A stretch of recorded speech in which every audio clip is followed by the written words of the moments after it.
খুলনা থেকে মাত্র 1 থেকে 2 ঘন্টা দূরত্বে যারা প্রকৃতির কাছাকাছি লো বাজেটে comfortable and luxurious trip plan করতে যাচ্ছেন তাদের জন্য সুন্দরবন হতে পারে একটা পারফেক্ট ডেস্টিনেশন। লিটারেলি আমরা এমন একটা রিসোর্স আসছিলাম যেখানে ঘুম থেকে উঠেই সুন্দরবনের প্রকৃতি উপভোগ করতে পারবো। মিনিমাম কত টাকা বাজেট থাকলে তোমরা এক নাইট স্টে করতে পারবা, রিসোর্টের আশেপাশে কোন কোন সিক্রেট প্লেস গুলো ঘুরে দেখতে পারবা এবং ট্রান্সপোর্ট খরচ কেমন সবকিছুই শেয়ার করবো আজকের এই ভিডিওতে। আমি রিসোর্ট হিসাবে চুজ করি জঙ্গলবাড়ি ম্যানগ্রোভ রিসোর্ট, কারণ তাদের প্রত্যেকটা কটেজ ছিল খুবই সুন্দর।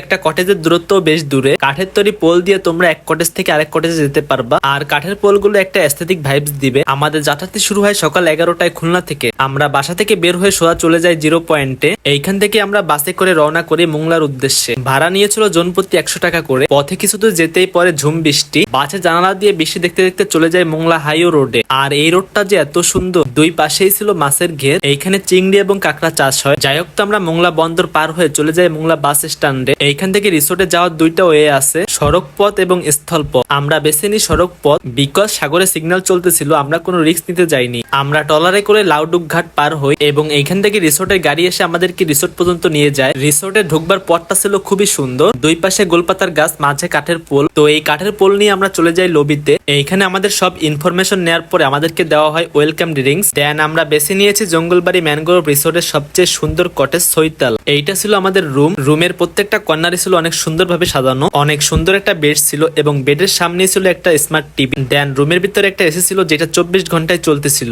এই পাশে ছিল সুন্দর একটা মিরর এবং জামা কাপড় রাখার জন্য ছিল একটা আলমারি। রুমের এই পাশে ছিল খুবই সুন্দর একটা দোলনা, আর এটা ছিল রুমের সব থেকে সুন্দর পার্ট, ব্যালকনি। ব্যালকনিটা যে এত সুন্দর ছিল, ব্যালকনিতে বসে সুন্দরবনের প্রকৃতির অপরূপ সৌন্দর্য দেখা যাচ্ছিল এবং এইখানে সুন্দর একটা দোলনাও ছিল যেটা আরো বেশি সুন্দর, মানে দোলনা খেতে খেতে সুন্দরবনের ভিউ উপভোগ করা যাবে। রুম টুর শেষ করে আমরা যাই দুপুরে লাঞ্চ করার জন্য। আমাদের প্যাকেজের ভিতরেই কিন্তু 3 বেলার খাবার, চা, কফি, স্ন্যাক্স ছিল। তো এই বেলার খাবারে ছিল সুন্দরবনের অথেন্টিক মাছ, দেশি মুরগির মাংস, ভর্তা, সবজি এবং কেওড়া ফলের ডাল। এইখানে প্রত্যেকটা খাবারই খুবই মজার ছিল, বিশেষ করে ডালটা আমার কাছে বেশি মজার লাগছে। খাওয়া দাওয়া শেষ করতে করতে নামে ঝুম বৃষ্টি, বনের ভিতরে বৃষ্টি, কি যে ভালো লাগতেছিল। আমার লাইফের সুন্দর মুহূর্ত গুলোর ভিতরে এইটা ছিল একটি। আমি চলে যাই আমার রুমের ব্যালকনিতে এবং এইখানে বসেই বৃষ্টি বিলাস করি, আর দেখেন কতটা এনজয় করতেছিলাম আমি। যাই হোক, তো এখন অলরেডি সন্ধ্যা হয়ে যায়, আমরা চলে যাই লবিতে। এইখানে গিয়ে আমরা কিছু সময় আড্ডা দিই এবং ক্যারাম খেলি। খেলার মাঝে আমাদেরকে দেওয়া হয় নুডলস এবং তার কিছু সময় পরেই আমরা রাতের ডিনার করি। তাদের প্রত্যেক বেলায় ভরপুর খাবার ছিল,